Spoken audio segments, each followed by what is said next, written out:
এই জায়গাটির নাম ঋষিহাট, নর্থ বেঙ্গলেরই একটি জায়গা।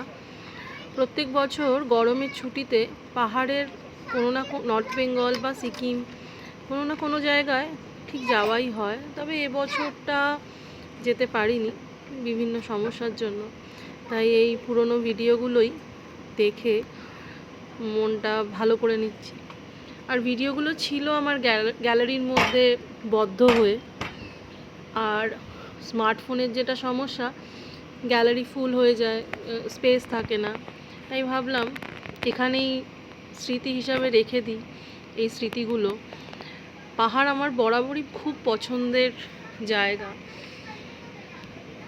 এবারটা যেহেতু যাওয়া হয়নি, তাই এই ভিডিওগুলো দেখেই মনটা ভালো করে নিচ্ছি। এটি ঋষিহাটের হোমস্টে ছিল। এখানে চা বাগান দিয়ে পুরো হোমস্টেটা ছিল ঘেরা।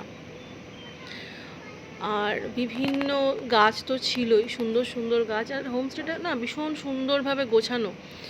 আর গোটা হোমস্টেটাই ছিল চা বাগান দিয়ে ঘেরা। প্রথমে যে দোকানটি আপনারা দেখলেন, ওটা ওনাদেরই নিজস্ব চা বাগানের চা ওনারা বিক্রি করেন, আমাদেরকেও খাইয়েছিলেন। ভীষণ টেস্টি ছিল এবং আমরা বাড়ির জন্যও নিয়ে এসেছিলাম। জায়গাটা এত শান্ত, শুধু পাখির ডাক আর নিস্তব্ধতা ফিল করার মতন। বসে থাকলেই না মনটা ভালো হয়ে যাবে, এত সুন্দর নিরিবিলি একটা জায়গা ছিল। দারুণ কেটেছিল ওই দিনগুলি।